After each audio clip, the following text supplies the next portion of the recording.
젊은 사람들, 남자의 정자의 질과 양이 떨어지고 있는 거는 공통적인 현상입니다. 담배 피고 술 마시면 정자의 질은 더 나빠져서 이제 여성 같은 경우는 결국에 마른 비만 또는 비만인 경우에는 다낭성 난소증후군이 되는 경우도 많고, 결국에 대사적인 가속노화는 그 생식 기능을 더 가파르게 떨어뜨려요. 마지막 주제는 조금은 철학적인 질문일 수 있을 것 같은데, 저출산과 고령화에 대한 이야기인데, 이게 또 여러분이 지금 저출산과 고령화 시대에 우리가 다 살고 있기 때문에 이 질문 좀 드려볼까 합니다. 가속노화는 저출산과 좀 어떤 관련이 있을까요? 저는 우리 사회가 가속 사회라고 생각을 합니다. 굉장히 빨리 돌아가고 빨리 무언가를 성취해야 되고, 또 한국 사람들은 어떻게 보면 다른 나라, 다른 선진국 사람들보다 훨씬 더 많이, 한 20, 30% 더 많이 장기간 일합니다. 장시간 일합니다. 정말 어떻게 보면은 아까도 말씀드렸지만 결국에 나를 돌볼 수 있는 시간을 오롯이 만들기가 정말 어려운 환경에서 살고 있죠. 24시간 중에서 내가 편안하게 명상을 하거나 또는 운동을 하거나 또는 요리를 해먹는 시간을 가지는 게 어떻게 보면 사치처럼 느껴지고, 그래서 많은 분들이 저한테 그렇게 얘기를 하죠.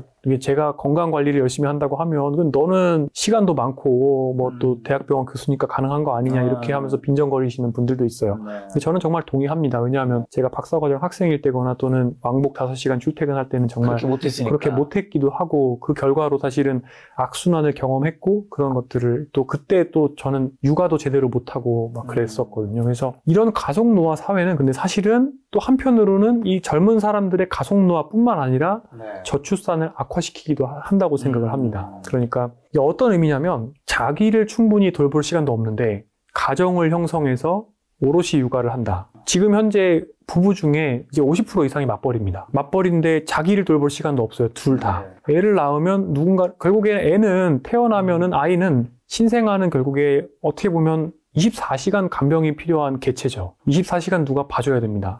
그러니까 돌봄이 필요한 거죠. 그러면 누군가는 결국에는 장기간 출산 휴가를 쓰지 못한다고 하면은 다른 사람이 봐줘야 되는데 오롯이 이 친구를 봐줄 수 있는 그런 복지 시스템은 존재하지 않죠, 우리나라에.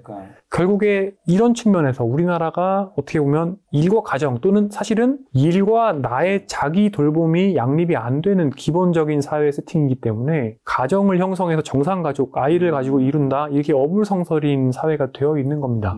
나아가서 사실 가속노화는 어떤 문제냐? 남자는 정자의 일이 떨어지고요. 여성은 생식 능력이 더 떨어집니다. 이거 좀 더 구체적으로 얘기해 주시죠. 일단 남자부터. 남자는 결국에는 정자잖아요. 정자의 뭐 질과 양이 어떤 상황인가요? 전 세계적으로 일단 젊은 사람들, 남자의 정자의 질과 양이 떨어지고 있는 거는 공통적인 현상입니다. 그런데 담배 피고 술 마시면 정자의 질은 더 나빠져서 제 와이프가 담임 의사예요. 아, 진짜요? 네, 그런데 항상 하는 얘기가, 그러니까 일단 신혼이 오시면 남자는 술, 담배 그만하시라고 얘기를 하죠. 술, 담배 술 줄이도록 하겠습니다. 네, 그리고 이제 여성 같은 경우는 결국에 마른 비만 또는 비만인 경우에는 다낭성 난소증후군이 되는 경우도 많고, 이런 것들 결국에 대사적인 가속노화는 그 생식 기능을 더 가파르게 떨어뜨려요. 보통은 이제 여성이 30대 정도가 되면 그때부터 쭉 떨어져서 그때부터 그 가임 그게 떨어지는 거예요? 가임력이 떨어지는데, 그래서 49세가 넘어가게 되면 또 실질적으로 이제 임신이 어렵게 되죠. 49세요? 네, 49세가 넘게 되면 실질적으로 임신이. 근데 제가 뭐 다른 술자리에서 막 누가 하는 말 들었을 때는 그 35세부터 뭐 노산이라고 들었는데, 노산이란 건 진짜 언제부터인 거예요? 35세부터가 원래 그 기준으로는 고위험 임신이고 노산이 맞긴 한데요. 그러니까 30세부터 이렇게 가임력이 쭉 떨어지는데 40대가 되면 굉장히 많이 떨어지고, 그래서 대부분 40대에는 이제 보조 생식 시술을 받아야 출산이 가능해지는데, 이 가임력이 사실은 더 일찍 떨어질 수도 있고, 특히 이제 호르몬과 관련된 불균형이 결국에는 마른 비만 또는 가속노화와 함께 생기기 때문에 이게 어떤 문제냐면, 옛날에는 사실 조선시대에는 막 15세였잖아요. 그렇죠. 사람이 원래 이제 초경 이후부터 생식이 가능해져서 사실은 뭐 남성 같은 경우는 사실은 60대, 70대에도 정자를 만들 수가 있고, 근데 여성은 이제 보통은 30대부터 그 가임력이 떨어지는데, 우리 사회가 지금 가속사회, 가속노화 사회로 가고 있고, 젊은 사람들 건강 상태가 예전 같지 않고 더 비만해지고 있는 상황인데, 여기다 하나 더해지면은 우리 사회는 경쟁이 굉장히 치열하다 보니까 점점 더 첫 직장을 갖는 연령이 늦어지고, 처음 아이를 낳으려고 시도하는 엄마의 연령도 더 뒤로 밀립니다. 가정을 형성할 수 있는 기회가 주어지는 시점이 점점 뒤로 밀리는데, 그러다 보면은 이게 가속노화 사회랑 맞물려서 어떻게 보면 이렇게 짓눌리는 거죠. 아이를 낳을 수 있는 기간이 일단은 결혼을 해. 우리나라는 또 미혼모에 대한 인식이 박하다 보니까 결혼을 하고 정상가족을 형성을 하기 위해서 애를 낳으려면은 30대 중반은 돼야 되는데 그때 이미 가입력은 다 남자나 여자나 많이 떨어지는 거죠. 그러다 보니까 어떻게 보면은 인공 보조 시술을 받아야 되는 난임 클리닉 다녀야 되는 분도 많아지고 실질적으로 자연 임신은 더 어렵게 되고 저출산은 악화되는 거죠. 그러니까 이게 저출산이 단순히 비단 사회적인 문제, 무슨 어떤 부동산 문제 당연히 맞습니다.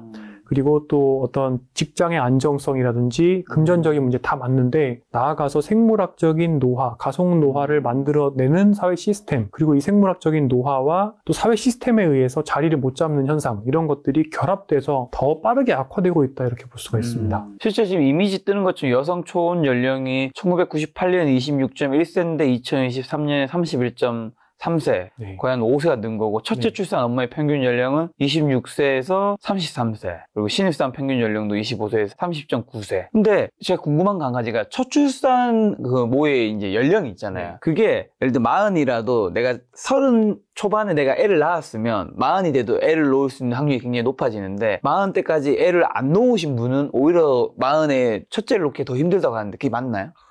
그런데 일단 출산 경험이 그러면 가입력 보존에 도움이 되느냐? 그거는 사실은 뚜렷지는 않습니다. 네, 그래서 속설일 가능성이 높고요. 그리고 아마 이제 둘째를 낳기를 시도하는 분들이 일단 좀 더 적극적으로 시도할 가능성이 있는 것도 있고, 일단 이런 건 있습니다. 적어도 첫째를 그러면 그분은 자연 임신으로 낳은 거잖아요.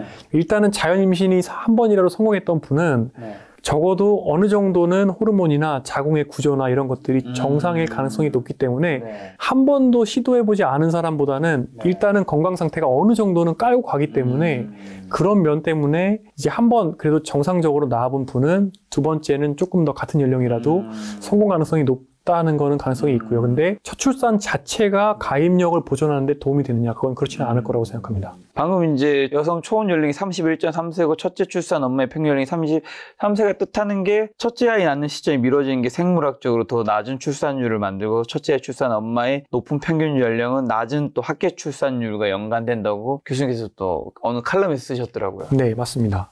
그러니까 결론적으로는 아이를 만들기 시작하는 연령이 올라가니까 그렇죠. 네, 결국에 그때는 근데 지금 현재 첫 아이를 낳기 시작하는 연령이 이미 어떻게 보면 여러 가지 그러니까 아이가 잘 생길 가능성이 많이 떨어지는 연령대의 취업도 늦게 하고 결혼도 늦게 하다 보니까 첫째 아이 낳는 나이 자체가 이미 높아져 버려요. 네, 너무 높아진 거죠. 네. 그럼 대한민국 출산율 이 감소가 해소되기는 나이나 이런 생물학적 요인 봤을 때 쉽지 않겠네요. 결국에 사회의 경쟁이 지금 너무 치열한 건데 결국에 몸을 갈아넣고 있는 거고요. 자기도 못 돌보고 있고 가족을 돌보긴 더 어려운 건데 이런 경쟁이 완화가 돼야지 되는 거죠. 근데 쉽지는 않을 겁니다. 왜냐하면 우리나라가 전체적으로 고무줄을 잡아당긴 것처럼 그러니까 모든 것들, 모든 삶에서의 어떤 성취에 도달하는 시점들이 뒤로 미루어지고 있단 말이에요. 그러다 보니까 물론 평균 수명도 길어지고 있고 생애 주기가 길어지는 건데 문제는 이제 사람의 생식 기능은 사실은 이렇게 사람의 삶에 길어진 것만큼 못 따라온다는 거죠. 그러다 보니까 이거는 구조적으로 해소하기가 굉장히 어렵고 이걸 해소하려면은 예를 들어서 사람들이 보다 더 일찍 직장도 자리 잡고 주거 환경도 좀 개선을 할 수가 있고 주거에 대한 불안도 좀 잠재울 수가 있고 결혼도 할 수가 있고 또는 결혼을 하지 않더라도 아이를 자유롭게 이렇게 낳고 키울 수 있는 그런 환경이 또 돼야 될 거고요. 교수님이 쓰신 칼럼 보니까 2022년에 저출산 대응 예산이 51조에 달했지만 왜 이렇게 저출산 잘 해결되지 않을까요? 그 저출산 예산 중에 상당 부분이 부동산으로 들어가고 있습니다. 거의 절반이 결국에는 이제 주거 안정과 관련된 대책으로 활용이 되고 있는데 이거는 좀 논란의 여지가 있는 부분인데 부동산 시장으로 정부의 돈이 거의 그러니까 20조 이상이 들어간다는 거는 결국에는 부동산을 부양을 하는 게 되지 않습니까? 그러니까 이게 약간 모순된 면이 있어요. 제가 느끼기로는 저출산의 원인이 과연 그러니까 정말 주거의 문제라고 생각을 한다고 하면 오히려 싱가포르처럼 집을 나라가 져서 굉장히 싸게 나눠줘야 된다고 생각을 합니다. 싱가포르는 자가 보유율이 80%가 나옵니다. 그리고 실제로 자가 보유 여부는 사람의 생물학적인 노화 가속과 관련이 있는 정도로 중요해요. 진짜요? 네, 주거 안정성은 굉장히 중요합니다. 그런데 우리나라는 집을 빌리기 위한 돈을 저리로 대출하기 위해서 정책 자금을 줍니다. 그러면 그 돈은 결국에는 전세 시장으로 가고 전세 시장을 전체를 부양을 하고 매매 시장을 부양을 하는 거죠. 그러니까 반대죠. 어떻게 보면은 그 돈을 가지고 집을 져서 시장가보다 현저히 싼 가격에 분양을 해서 줘야 되는데 우리나라는 저출산 정책이 어떻게 보면 부동산 부양으로 간다. 그래서 이거는 제가 생각하기에는 싱가포르과 같은 나라와 완전히 거꾸로 가고 있는 정책이라고 생각을 합니다. 뭐 부양의 목적은 아니었지만 결과론적으로 어쨌든 부양이 돼버리니까. 네, 왜냐하면은 그러니까 실제로 부동산 시장에다가 대놓고 양적 완화를 하는 거니까요. 저출산 고령 사회 예산이 어떻게 보면 좀 잘못된 목적으로 쓰이는 또는 그러니까 목적은 올바르지만 방향 자체는 그 예산을 이용해서 집을 저리로 전세자금을 대출을 받은 분들은 이익을 보지만 전반적인 부동산 시장에서의 어떻게 보면 그 돈값이 떨어지는 거죠. 그러니까 어떻게 보면 부동산 부양이 되는 거라고 볼 수가 있고 실질적으로 그래서 저출산 고령화 관련된 예산 중에서 이제 보육이라든지 이런 부분에 대한 예산들이 어떻게 보면 한 23%네요. 네, 부동산에 들어가는 돈보다 훨씬 적게 들어가는 부동산 46%. 네, 그러다 보니까 어찌 보면은 뭐 일가정 양립이라든지 이런 것들에 대한 지원들이 훨씬 좀 못 미치고 있다라고 볼 수 있죠. 그럼 교수님 보셨을 때 저출산 고령화 사회 변화 어떻게 좀 대비해야 될까요? 이걸 가장 잘하고 있는 나라가 제가 아까 싱가포르 말씀을 조금 드렸었는데 싱가포르는 3단계 전략을 씁니다.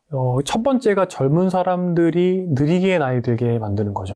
콜라를 비싸게 팔고요. 그리고 술을 비싸게 팔고 담배를 비싸게 팔고 이런 것들. 그렇게 해서 노화 속도를 느리게 만들어서 병이 안 생기게 만들고 노화 속도가 느리면 나중에 고장이 안 나면 노쇠해지지 않고 장기적으로 사회에 더 오랫동안 기여할 수 있고 돌봄 요구가 필요하지 않을 거다라는 게 첫 번째입니다.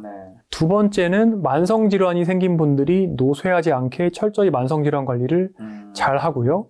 노년기가 되었을 때 노쇠가 진행하지 않도록 지역사회에서 여러 가지 활동, 그러니까 돌봄을 예방할 수 있는, 돌봄 요구를 예방할 수 있는 여러 가지 근력운동, 사회 참여 이런 것들을 잘 하게 만듭니다. 그러니까 우리나라는 예방 개념이 굉장히 박합니다. 그러니까 만성질환이 있는 분들이 노쇠가 진행해서 돌봄 요구가 생기면 장기요양보험 서비스로 요양보호사를 댁으로 보내드리는 일들을 해요. 그게 아니라 싱가포르 같은 나라들은 말하자면 돌봄 요구가 생기기 전에 미리 근력 운동을 시켜드리고 인지기능 떨어지는 걸 예방해드리고 이런 지역사회에서 기능을 유지할 수 있게 최선을 다합니다. 그 다음에 기능 저하가 생기면 그때에도 지역사회에서 최대한 삶의 질을 유지하면서 기관 입소로 가지 않게 하고 또 개인 중심으로 필요한 돌봄 요구를 지역사회에서 맞춤으로 제공을 해드립니다. 그렇게 되면 무조건 모든 어떤 돌봄 요구를 다 이제 기관으로 입소를 시킨다거나 또는 돌봄 서비스 간병인들을 무조건 보내드리는 이런 서비스보다 훨씬 효율적으로 딱 필요한 것들에 대한 서비스가 제공이 될 수 있죠. 이런 것들이 삼박자가 맞아떨어지는 게 싱가포르가 생각하고 있는,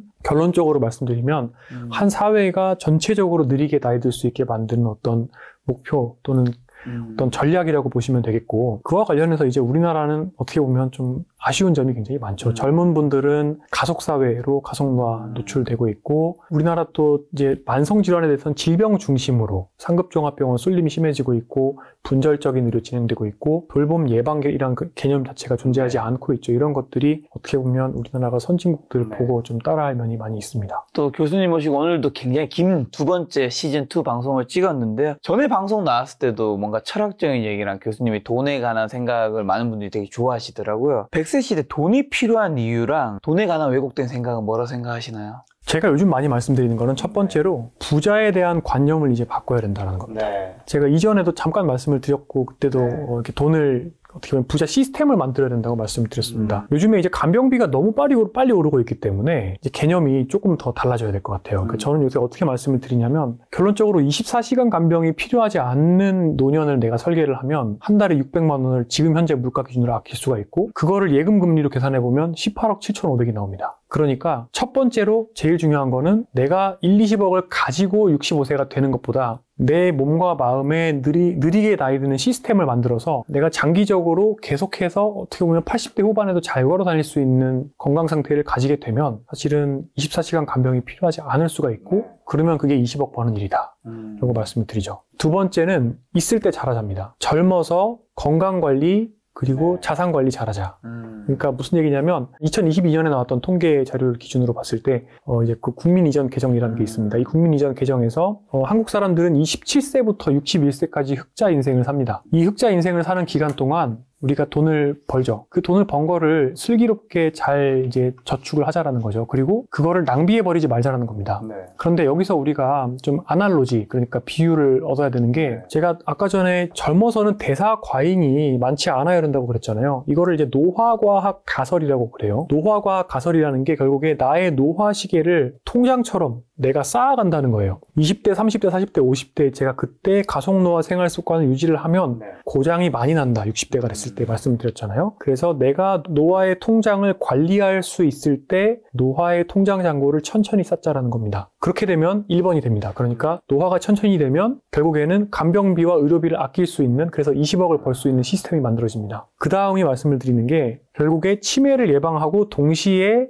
돈을 70대, 80대에도 벌 수 있는 방법입니다. 평생 학습을 하고 내가 평생 동안 액티브하게 사회를 참여할 수 있다. 그러니까 어떻게 보면 사람은 기본적으로 도둑놈 싶어가 있어요. 몸도 편하고 싶고 머리도 안 쓰고 싶고 마음도 편하고 싶어요. 그런데 그런 편한 거는 결국에는 근육을 사용하지 않으면 근기능이 떨어지는 것처럼 머리가 나빠져요. 인지 예비능을 높이는 게 머리를 쓰고 사람을 만나고 그리고 몸을 써야 되는 거란 말이에요. 이렇게 하는데 가장 좋은 방법은 사실은 평생을 현역으로 사는 거고요. 평생을 현역으로 살려면 끊임없이 공부를 해야 되고 또 끊임없이 공부를 하다 보면은 또 머리가 좋아지고 선순환이 됩니다. 이렇게 선순환이 되면 당연히 신체 활동을 하니까 노쇠가 예방되고 또 인지 활동을 하니까 치매가 예방이 되죠. 그러면은 당연히 내가 간병인이 필요할 수 있는 어떤 질병이 생길 수 있는 가능성도 예방이 됩니다. 노쇠가 예방되니까. 돈을 한편으로는 벌고 한편으로는 세이브가 되는 거예요. 마지막으로는 장기적인 타임 프레임. 그러니까 장기 투자라는 생각을 가지고 제가 아까 장기 이평선 말씀드렸는데 장기적으로 생각해서 어떻게 보면 복리 개념을 가지고 자산과 건강을 관리할 것. 특히 이렇게 해서 들어오는 돈의 잉여들이 결국에 쌓입니다.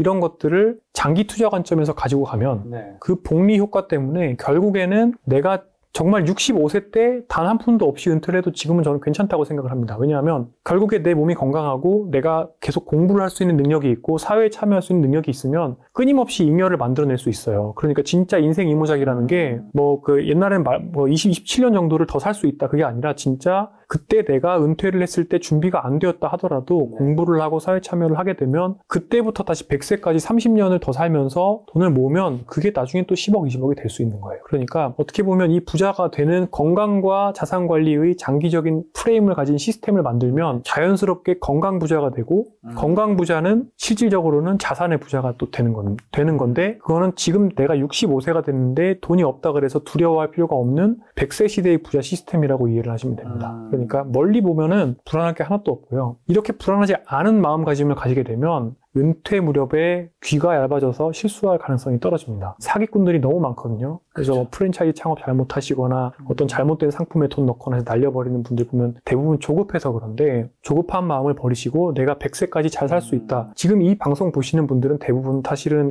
교육, 학습에 의지가 있으신 분들이고 그런 분들은 결국에 활발하게 노년을 계속 보내다 보면 치매 안 옵니다. 노쇠 안 오고요. 그렇기 때문에 100세까지 간다라고 생각을 하시고 제가 말씀드린 시스템을 만드시면은 자연스럽게 건강하시고 또 부자가 됩니다. 이것만 이해를 하시면 너무 좋겠어요. 교수님은 어떻게 보면 되게 젊은 나이에 조기 은퇴를 하고 싶어하는 빡세게 일해서 빨리 돈을 벌어들여서 은퇴하고 싶어하는 파이어족 같은 분 요즘 단어 있잖아요. 그런 거는 별로 선호하지 않으시겠네요. 제가 파이어를 그래서 요새는 어떻게 생각을 하려고 하냐면 파이어는 이제 코인으로 20억 벌어서 그 다음에 해변가에 가서 술 마시는 게 파이어가 아닙니다. 그거는 좀 하수가 하는 파이어입니다. 진짜 파이어는 뭐냐면 결국에는 내가 은퇴한 것과 비슷하지만 사실은 은퇴가 없는 삶을 만드는 게 파이어라고 생각합니다. 왜냐하면은 결국에 일을 하는 것, 그러니까 머리를 쓰는 것과 마음을 쓰는 것과 몸을 쓰는 것은 나를 위한 자기를 돌보는 활동이기 때문에 결론적으로는 내가 재미있게 나한테 보람을 줄 수 있는 활동을 할 수 있는 시스템을 만들어가는 게 파이어고요. 예를 들어 저 같은 경우는 연구가 너무 재밌고 사실은 진료도 재미있고 또 이렇게 얘기하는 것도 재밌고 글 쓰는 것도 재밌거든요. 그러니까 어떻게 보면 사실 은퇴를 안 하고 싶은 거죠. 은퇴를 하고 싶지 않죠. 하지만 은퇴를 한 것과 비슷하게 즐겁습니다. 그러니까 이런 시스템을 만들어가면 돼요. 그래서 평생 학습이 중요하고 내가 즐기고 재미있으면서 동시에 사회적으로도 필요한 그러면서 돈도 되는 그런 것들을 끊임없이 찾아가는 과정. 그 과정이 어떻게 보면 평생 학습의 과정이라고 생각을 하고 그런 의미에서는 내가 직업도 계속 바뀔 수가 있는 거고 가장 재미있는 것들을 하는 방식으로 어떻게 보면 바뀔 수 있는 거죠. 그래서 돈을 많이 벌게 되면은 그게 취미를 하면서 내가 사회에 참여를 할 수 있는 거고요. 자선 사업이 사회 참여가 될 수 있는 거고요. 그게 직업이 될 수 있는 거고요. 다양한 방법이 존재하지만 그 파이어가 어쨌든 간에 뭐 2, 30억을 모아서 집에서 또는 어디 해변에 가서 술만 마시는 이거는 아닌 것 같다. 그러니까 파이어라는 개념도 맞을 수 있지만 경제적 자유는 어떻게 보면 실제로는 좀 다른 개념인 것 같다. 100세 시대에는 조금 다른 새로운 부자 시스템으로 가는 게 맞는 것 같습니다. 네, 역시나 철학적인 우리의 교수님. 감사합니다. 이 책의 뒤에 표지에 이제 문구 보다가 궁금했던 건데, 이 책의 내용대로 생활 습관을 개선하면 최대 20년 더 건강하게 살 수 있다. 요거는 출판사에서 넣은 문구인가요? 아니면 교수님이 진짜 책대로 하면 20년 정도 건강하게 살 수 있다고 생각하시는 건가요?